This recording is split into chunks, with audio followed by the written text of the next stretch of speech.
Islam is a religion that preaches peace, and the overwhelming majority of Muslims are peaceful. Islam is not our adversary. Muslims are peaceful and tolerant people and have nothing whatsoever to do with terrorism.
Je veux dire, vous allez au niveau du rond-point, vous avez les bleus là-bas et tout ça. São dois, acho que tem mais alguém.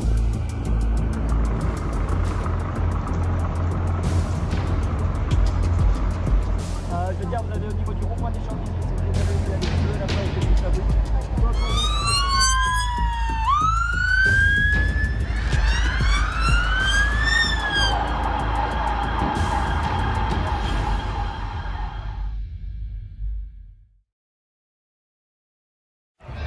Bastille Day, a national holiday in France. This year, July the 14th, turned into a day of mourning.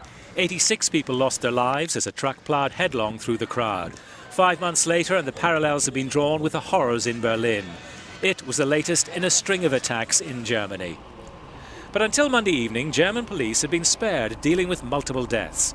In recent months, security personnel had to deal with incidents committed by individuals. On July the 18th, a 17-year-old Afghan who was later shot dead by police officers seriously wounded 4 people with a knife on a train near Würzburg. 12 people were wounded in a suicide bomb attack in the foyer of a concert hall in Ansbach on July the 24th. It happened when a 27-year-old Syrian detonated a bomb in his backpack. The bomber's asylum claim had been rejected, but he had been allowed to stay temporarily in Germany and lived in the city in an apartment. He received psychiatric treatment after allegedly attempting to take his own life twice.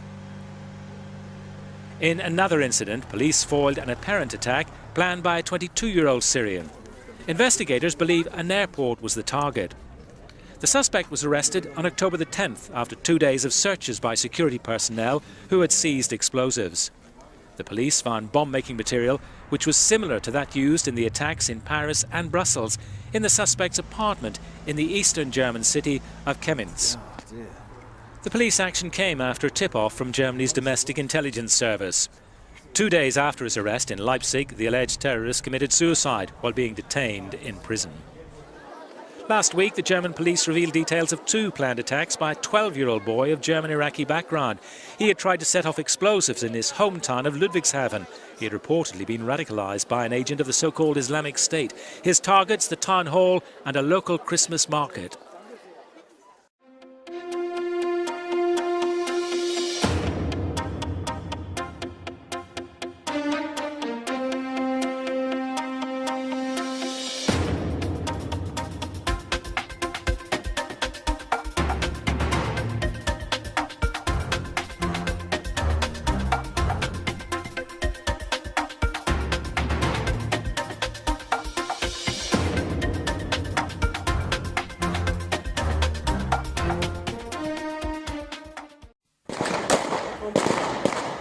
The last 18 months has seen France suffer 3 deadly attacks which left more than 231 dead and hundreds injured.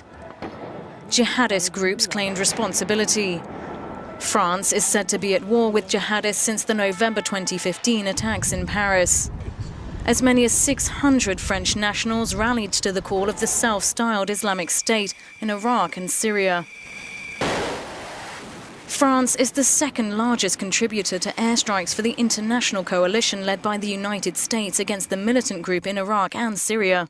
France is at the front line of Operation Barkhane in the Sahel, where jihadists continue to strike blows from Ouagadougou to Grand Bassam, also attacking peacekeepers. France has certainly been that the country, perhaps more than other European countries, has been very exposed in terms of foreign policy, in terms of deployments in other countries, especially in Muslim countries. According to this academic, operations conducted by the jihadists in France are motivated by hatred and accuse France of being a country that spreads a form of Islamophobia. If you look at what extremists are saying about different European countries, it is always France that comes up first. They really hate France because they see it essentially not only as a crusader nation like a lot of other European countries, but a nation with an explicitly aggressive anti-Islamic agenda. The French Alpes-Maritimes Department, of which Nice is the capital, said at the end of last year that 236 people were being monitored.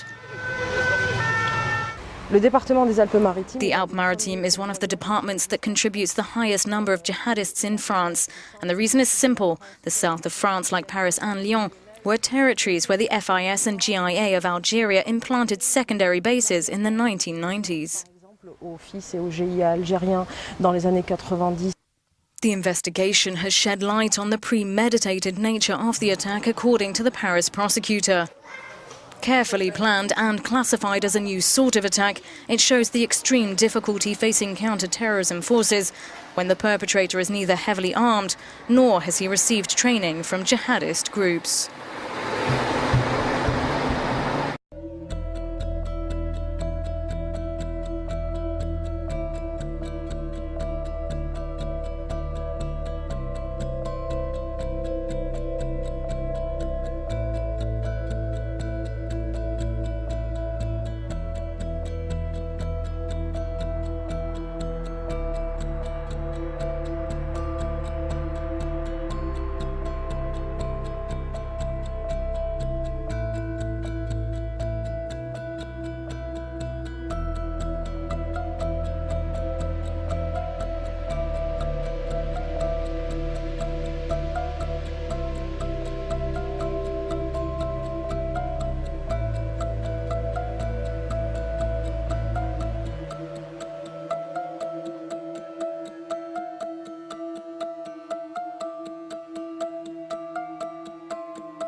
We have breaking news on the terror front. A suspected gunman is dead in Copenhagen.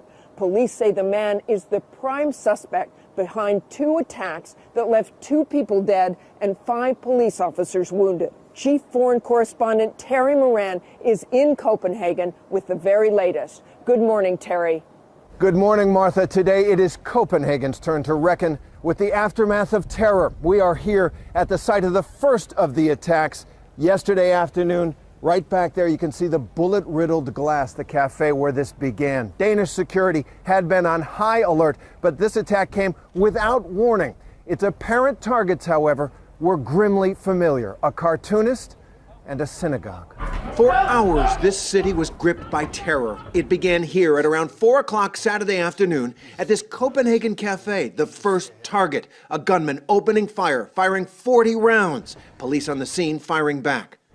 Inside, a panel discussion on art, blasphemy, and freedom of expression. Listen as the horror unfolds. Why do we still say but when we... The host, Lars Vilks, he's a Swedish cartoonist, and he's on an al-Qaeda hit list for drawing the Prophet Muhammad. Vilks, whose bodyguards rushed him into the cafe's kitchen, survived. But a 55-year-old man attending the event was killed.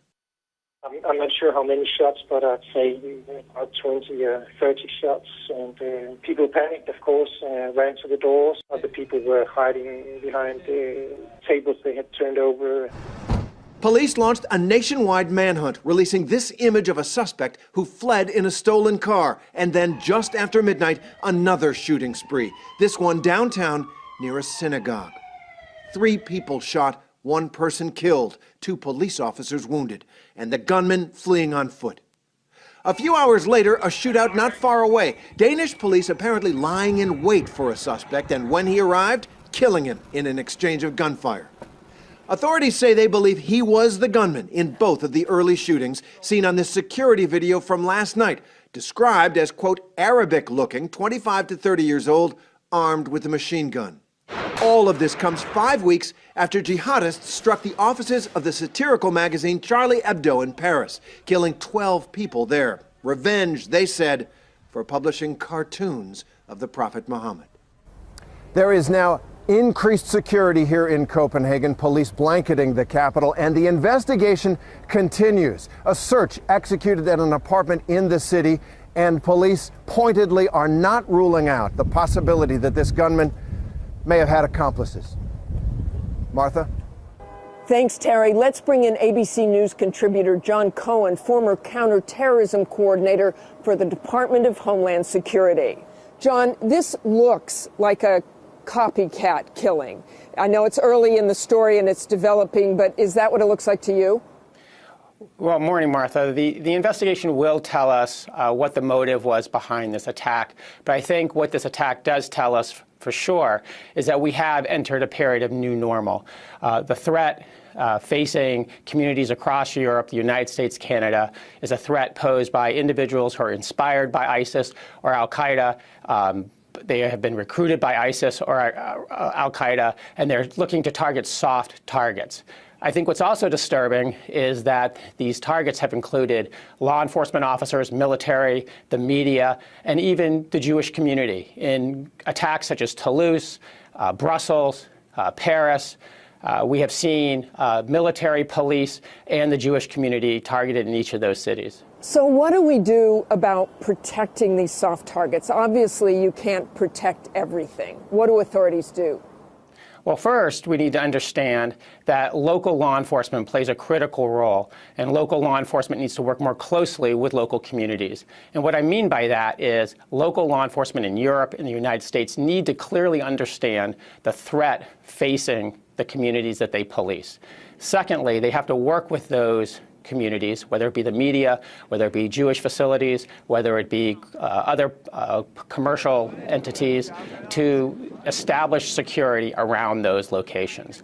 We also need to train people working in those facilities and the community to recognize the warning signs of somebody that may be in their community that may represent a threat. And then local law enforcement needs to work with others in the local community to stop an act of violence from occurring.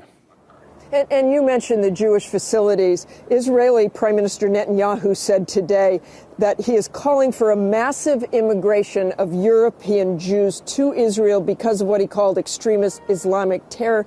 Should Jews in Europe be that concerned? Well, I think we've seen several attacks take place within Europe, and I also know that European law enforcement authorities are reevaluating the way that they work with Jewish communities, particularly across the European Union.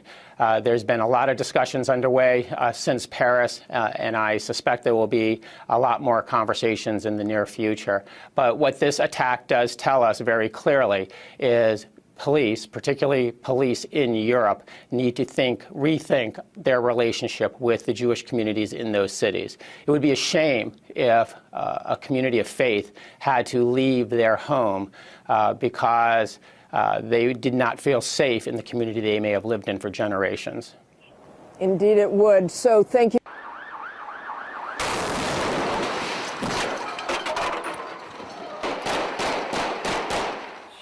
That was the moment a terrorist drove his truck packed with explosives into a blast wall outside of police headquarters in Kirkuk. That blast sending flames through the buildings and cratering the front facade. We are told that at least 7 people died, 80 more were injured, and it did not end there. Within minutes, 2 more bombs hit nearby. We do not have any information on whether the cameraman who shot this tape was injured.